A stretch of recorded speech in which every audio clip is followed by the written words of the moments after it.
जी के प्रति जो एक विरोध का स्वर देश में उभरता है, वह उनके मार्क्सवाद के प्रेम को लेकर के भी उभरता है।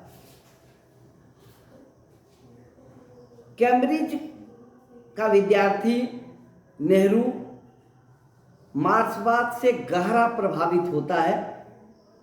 नेहरू स्वयं लिखते हैं कि मार्क्सवाद के सिद्धांत व दर्शन ने मेरे मन के अंधेरे कोनों को प्रकाशमान किया है। इतिहास एक अर्थ लेकर मेरे सामने आता है।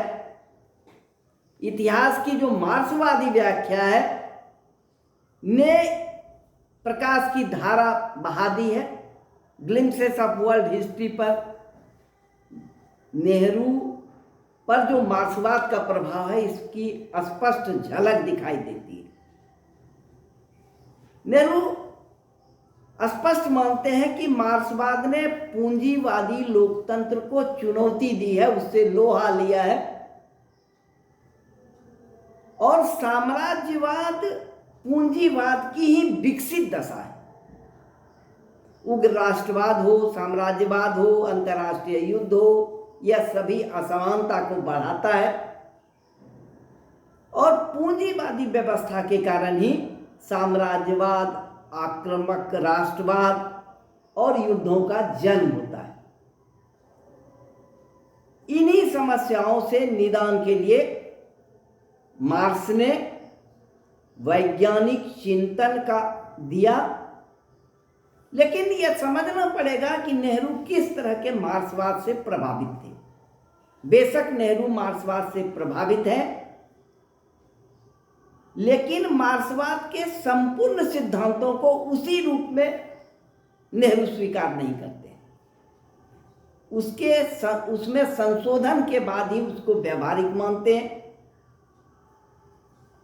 और कहते हैं कि परिवर्तन जरूरी है, लेकिन वह हिंसा के बदले लोकतांत्रिक साधनों के जरिए ही परिवर्तन होना चाहिए, क्योंकि नेहरू का समाजवाद लोकतांत्रिक समाजवाद है।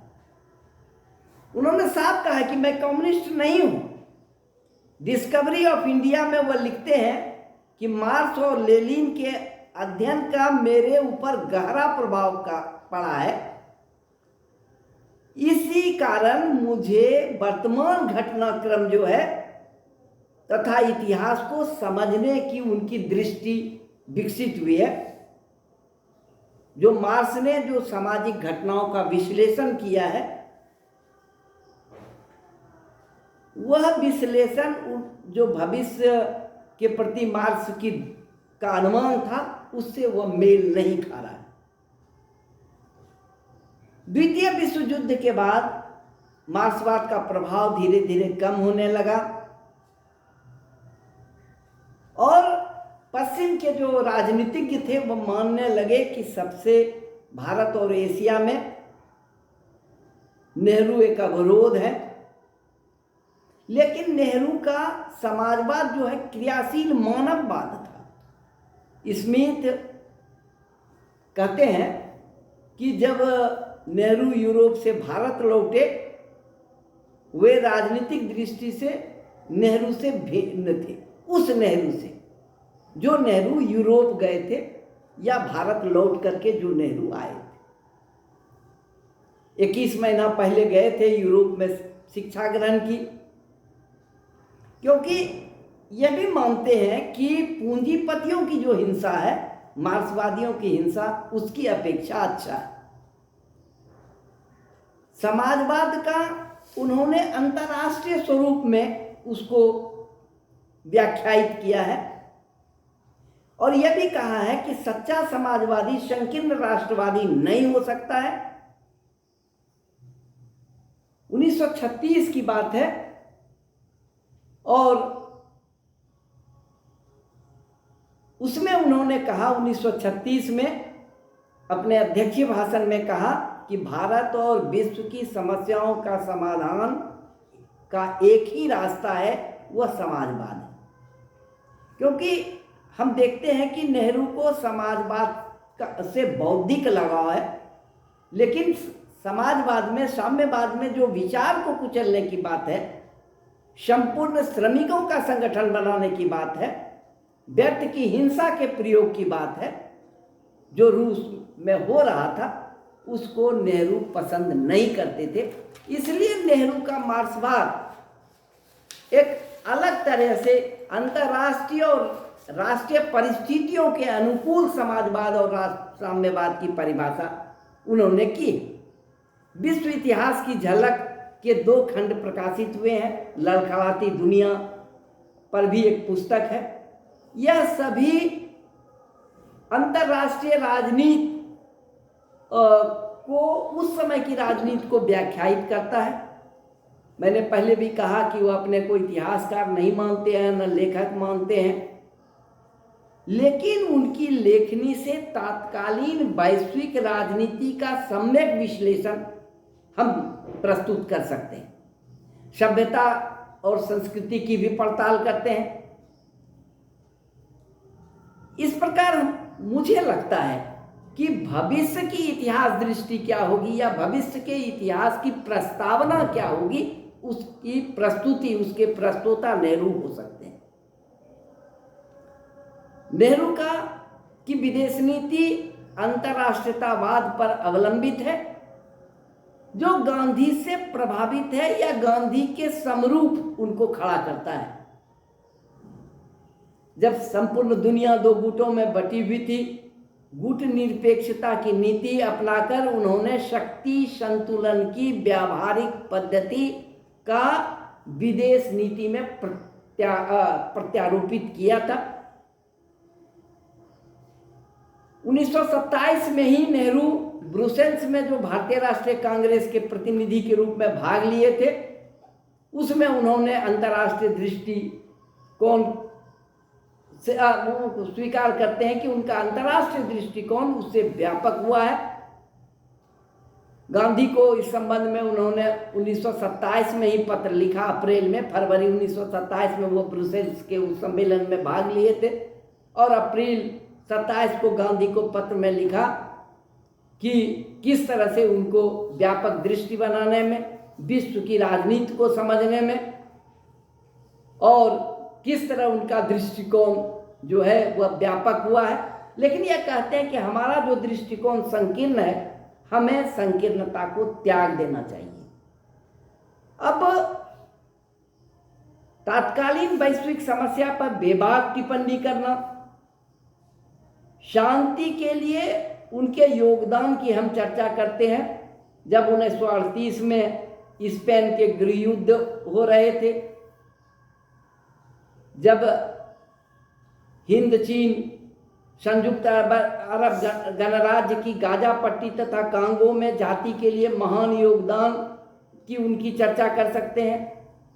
अब यह सब उन्होंने गृह युद्ध को, स्पेन के गृह युद्ध को अपनी आंखों से देखा है। इंग्लैंड और चेकोस्लोवाकिया की यात्रा की है उन्होंने। यह सब वर्णन द्वितीय विश्व युद्ध के कारण 39 में उनको चीन से वापस आना पड़ा है।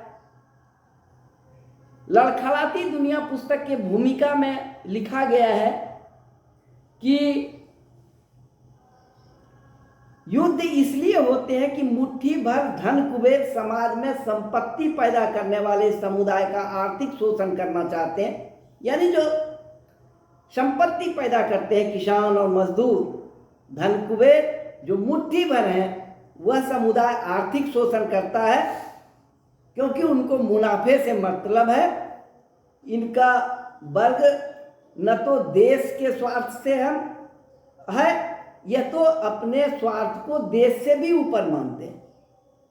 यहाँ तक कह देते हैं नेहरू कि उनकी कोई मातृभूमि नहीं है, उनकी कोई पितृभूमि नहीं है, और जब तक पूंजीवाद कायम है तब तक संसार से युद्ध को नहीं रोका जा सकता है। अब हिंदुस्तान के सवालों पर अंतर्राष्ट्रीय दृष्टिकोण से विचार करने की सीख नेहरू से हमको लेनी चाहिए। यह भी सच है कि भारतीय नेताओं में उस समय कम से कम अंतर्राष्ट्रीय राजनीति में उदासीनता रही। इसके लिए नेहरू जी की मजाक भी उड़ाई जाती रही और यह भी कहा गया कि नेहरू जिसके प्रति सहानुभूति दिखाते हैं वही हार जाता है, और उन पर यथार्थवादी नहीं होने की भी तोहमत लगाई गई। इस संबंध में नेहरू ने कहा है, जो बड़ा मार्के का है, कि संकट के आदर्श और सिद्धांत को भूलकर लोग अवसरवादिता की शरण लेते हैं। नेहरू ऐसे व्यक्ति में नहीं थे, वह सत्य के साथ खड़े रहे, संकट की उन्होंने परवाह नहीं की। यह आचार्य नरेंद्र देव ने 29 दिसंबर 1940 को लिखा है लड़खड़ाती दुनिया के भूमिका में। और वह कहते हैं, नरेंद्र देव यह भी लिखते हैं कि हम साम्राज्यवाद के शिकार रहे हैं। हम देश की समस्याओं का निष्पादन शोषक देश के सहयोग से नहीं कर सकते। परस्पर सहयोग और सद्भाव की विदेश नीति दुनिया में शांति का एकमात्र विकल्प है। 1949 की बात है, यूएसओ की संसद को नेहरू सीनेट को नेहरू संबोधित कर रहे हैं और वो कह रहे हैं कि यदि स्वतंत्रता का हनन होगा, न्याय की हत्या होगी अथवा कहीं आक्रमण होगा तो हम तटस्थ नहीं रह सकते हैं, न भविष्य में हम तटस्थ नहीं रहेंगे। गुट निरपेक्षता का अर्थ उन्होंने समझाया कि यह तीसरा गुट नहीं। संयुक्त राष्ट्र संघ के संबंध में भी उनके विचार उल्लेखनीय है, जो भारतीय संविधान के अनुच्छेद 51 में राज्य की अंतर्राष्ट्रीय शांति, सुरक्षा, राष्ट्रों के न्याय संगत और सम्मानपूर्ण संबंध को बनाए रखने, अंतर्राष्ट्रीय विधि से संबंधित है। कोरिया के संबंध में, हिंद चीन की समस्या के संदर्भ में, लेकिन चीनी आक्रमण को हमें समझने की जरूरत है। चीन का आक्रमण हुआ, बराबर नेहरू चीन का समर्थन करते रहे, हिंदी चीनी भाई भाई का नारा भी लगा था, लेकिन भारत के पीठ में छुरा भोंका गया। नेहरू इससे व्यथित थे। अक्टूबर 62 में यह आक्रमण हुआ, फिर निरपेक्षता पर भी सवाल उठने लगे, लेकिन उस समय नेहरू जी ने जब आह्वान किया तो 59 देशों ने चीनी आक्रमण की निंदा की थी और यह नेहरू ने कहा कि यह लोकतांत्रिक सिद्धांतों को चुनौती है और साम्राज्यवादी विस्तारवादी चीन की चुनौती केवल हमारी नहीं है, बल्कि यह अंतर्राष्ट्रीय कानून और व्यवस्था का नंगा उल्लंघन है।